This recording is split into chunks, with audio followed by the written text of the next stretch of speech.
भाभी और देवर का अनोखा रिश्ता। माधुरी भाभी से पता नहीं राज को क्या लगाव था। हर समर वेकेशन में उन्हें मिलने आनंद पहुंच जाता। रिलेशन में तो माधुरी भाभी बहुत दूर के भाभी लगते थे, पर प्यार और लगाव कोई दूर नजदीक का रिश्ता नहीं देखता। राज एक कॉलेज स्टूडेंट था। बड़ौदा में अपने माता पिता भाई बहन के साथ रहता था। माधुरी भाभी आनंद में रहती थी और राज के एक दूर के बड़े भाई की पत्नी थी। वेकेशन में राज भाभी और भाई को मिलने आनंद चला जाता। भाभी को भी राज की बातें, उनकी दोस्ती अच्छी लगती थी। 4-5 दिन भाभी को मिलकर राज अपने घर वापस आता। माधुरी भाभी और राज की दोस्ती के कारण दोनों घर में भी मन मुटाव और आना जाना बढ़ गया था। राज अब कॉलेज के लास्ट ईयर में था। 20 साल की उम्र हो गई थी। एक बार भाभी ने कहा, राज, मेरी एक छोटी बहन है जूही। मैं चाहती हूँ तुम उससे विवाह के बंधन में बंध जाओ। भाभी जी की बात सुनकर सीधा सादा राज थोड़ा शर्मा गया। बाद में बोला, मैं आपकी बहन को जानता भी नहीं, एक बार देखना चाहता हूँ। उसमें क्या है, मुझे ही देख लो। मेरी ही कार्बन कॉपी है, मेरी छोटी बहन। माधुरी ने मजाक में राज से कहा, ठीक है, दिवाली के बाद अगली ठंडी की सीजन में हमारे घर मेरी नंद की शादी है। आप 15 दिन पहले आ जाना। मैं जूही को भी शादी में मुझे मदद करने 15 दिन पहले से बुलाऊंगी। 15 दिन आप दोनों एक दूसरे को पहचानो। दिन निकलते गए। माधुरी भाभी के घर उनकी नंद की शादी में जूही को, अपनी बहन को, भाभी मदद का बहाना करके बुला लिया। और राज को भी फोन करके भाभी ने बुला लिया। राज को भाभी की बहन को देखना था। वो तो बड़ौदा से तुरंत आनंद भाभी के घर आ पहुंचा।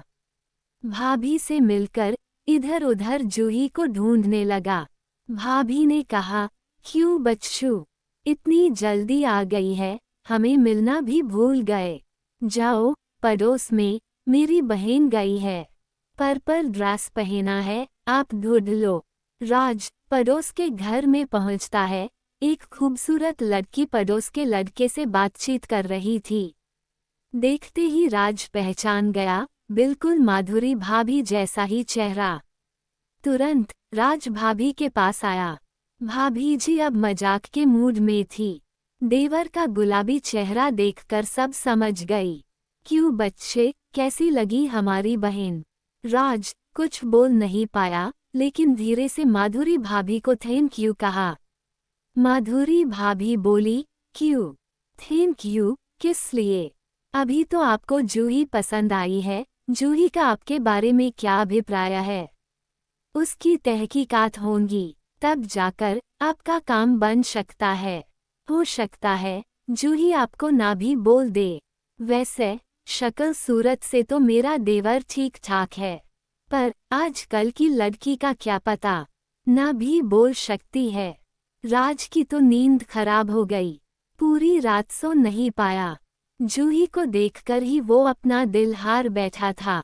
दूसरे दिन राज को बुलाकर भाभी ने कहा, देखो राज, आपके पास 15 दिन है, आप जूही को घुमाने ले जाओ। मैं कोई बहाना बना के आपके साथ उसे बाजार भेजती हूँ। आप कैसे भी उसके दिल में अपना स्थान बनाओ।